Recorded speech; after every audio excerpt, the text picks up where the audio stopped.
How Israel Became a Terrorist State. New podcast. Copyright Mohammed Raj Abdullah. It's clearly formatted for like an Instagram carousel or a post on X. Yeah, the visual design is very deliberate. There's a massive headline right at the top. And then below that, you have three distinct institutional insignias or logos. Underneath those logos is a heavy block of text, basically historical claims mapped out chronologically. Right. And finally, tucked way down in the bottom corner, there's a watermark. It reads, "At key 48 return," right next to a small graphic of an antique key. It really reads like analyzing a fiercely worded political manifesto, doesn't it? Oh, exactly. The goal for you today isn't just to hear what the text says, but to really observe how it constructs its overarching argument from top to bottom. So before we look at the specific historical timeline the author provides, we really need to look at how this graphic sets the stage right out of the gate. The visual anchors and the linguistic framing. Yes. The eye is immediately drawn to that headline, which states, quote, "The Israeli settler colony was established through actual terrorism." And the word terrorism is emphatically circled in bright red. And, that red circle is fascinating to me because it feels like a digital dog whistle. In internet culture, a red circle usually implies, hey, look closely, I'm revealing a hidden truth that someone doesn't want you to see. It absolutely operates on that psychological level. It signals a complete disruption of whatever mainstream narrative you might know. Yeah. But also, look at the linguistic modifier right before it, the word actual. Actual terrorism. Right. The author doesn't just say terrorism. By saying actual, it implies a contrast. Oh, I see. It suggests that whatever you've been taught before this moment is just, a sanitized myth, and this graphic is delivering the unfiltered, suppressed truth. Exactly. It instantly positions the author as this brave truth teller and the reader as an insider who's finally getting the real story. Okay, so that framing sets up the introduction of the primary actors, because immediately beneath that headline, the graphic presents three specific historical groups, complete with their official-looking logos. Right. It lists the Irgun, the Stern, which the graphic also labels Lehi, and the Haganah. And then, crucially, the text explicitly frames the demographics of these groups.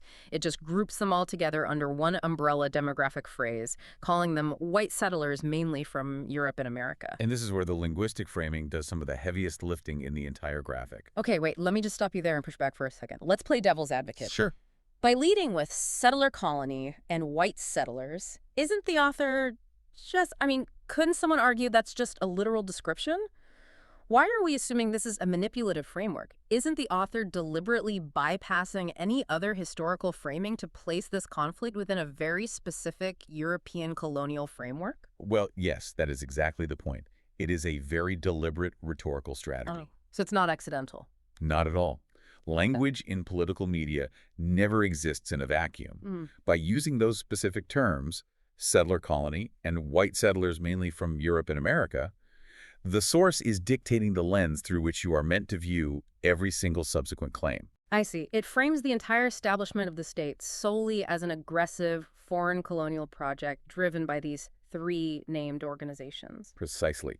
You instantly know who the villain is and who the victim is because you've seen this exact power dynamic in other historical contexts, like the colonization of the Americas. The graphic imports that entire framework. Okay, so now that the author has established who the actors are and how we're supposed to view them, the text shifts gears. Right, it moves into a two-part chronological timeline detailing their alleged methods. It moves from establishing the villains to listing their alleged crimes. So let's outline the first part of this text's timeline, which starts in the 1920s. Right. The source alleges that this was when groups like the Irgun, Stern, and Haganah were formed, and it claims they immediately began carrying out attacks. And it specifies the targets of these attacks, right? Yeah, it specifically says they targeted diplomatic buildings and hotels in Palestine, and it even throws in a claim about them, quote, bombing Europe. Notice what the author is doing by starting the clock in the 1920s. Setting a baseline. Exactly. They are establishing that this violence wasn't a spontaneous reaction to a specific war later on. By anchoring the timeline in the 20s and immediately linking these groups to targeted bombings of diplomatic buildings, it paints the violence as proactive. It sets them up as an inherently destabilizing force right from the start. Yes, it primes you to view these organizations as sophisticated terror syndicates before it even gets to the main event. which brings us to the horrific escalation the text claims occurred between 1947 and 1948. Because the narrative shift here is staggering. It really is. The graphic alleges that during this specific window, these groups, quote, ethnically cleansed, massacred, and destroyed over 560-plus Palestinian villages. Over 560-plus villages. That's a massive number. It reads like a statistical sledgehammer. It's designed to be absolute, and it goes even further into the localized methods used. Right. It further claims that they systematically used race and torture in the middle of villages. Which is just, reading this, it strikes me as a calculated blueprint for displacement. It's a very specific allegation. Yeah, because the text isn't just describing random casualties of a chaotic war. It's claiming this was a deliberate psychological weapon. How does the text connect these specific atrocities to its broader thesis? That is the crucial question. If you look at the text's logic, the author explicitly connects the alleged systematic torture and rape to a strategic outcome. Okay, how so? The graphic asserts that these acts were designed specifically, and this is their phrasing, to terrify them into fleeing and becoming refugees. Wow. So it provides a singular, uncompromising explanation for the creation of the refugee population? Exactly. The narrative structure of the text builds from those targeted bombings in the 1920s to this widespread systemic psychological and physical terror in the late 1940s. I see. So it's arguing this wasn't just the tragic chaos of war. It was official policy, the intentional lever pulled to empty the land for that settler colony they mentioned in the very first sentence. It creates a perfectly closed loop of logic. The graphic presents a narrative of unprovoked, systemic aggression that perfectly explains the refugee crisis entirely through calculated malice. And the graphic doesn't just leave these harrowing claims in the past, right? To land its final blow, it draws a direct line from those events of 1947 and 48 straight to the modern political establishment. Yes, and this is where we get into the ultimate thesis on leadership and legacy.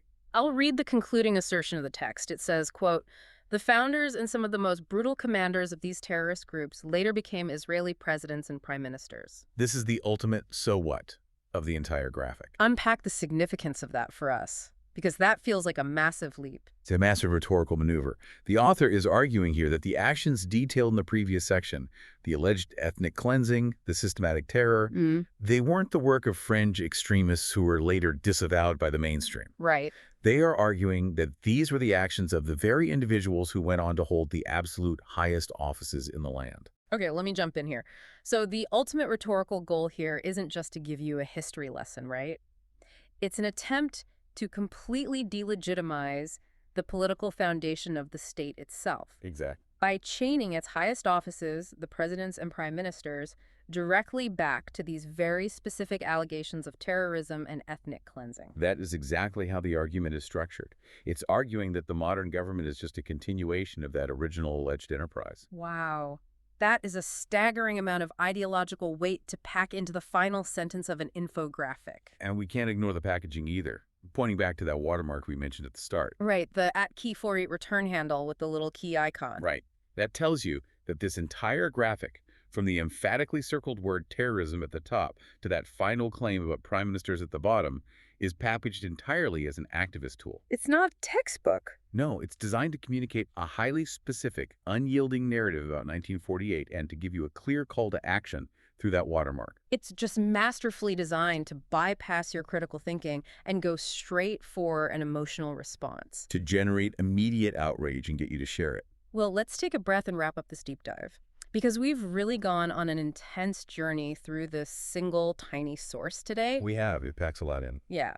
We've examined how the graphic uses loaded terminology, right? Words like settler colony to instantly set a framework. We looked at how it outlines this chronological timeline of really extreme allegations, including the destruction of 560-plus villages and systemic terror by groups like the Irgun and Haganah. And how it builds a causal link there to explain the refugee crisis. Exactly. And finally, how it attempts to link those alleged actions directly to the legacy of Israeli presidents and prime ministers today. And, to connect this back to your daily life, the listener in our era of just constant information overload, this graphic is a prime example of what we're up against. Yeah, it really is. We are seeing deeply complex, generational, and highly disputed historical conflicts being distilled down into single, potent, easily shareable images.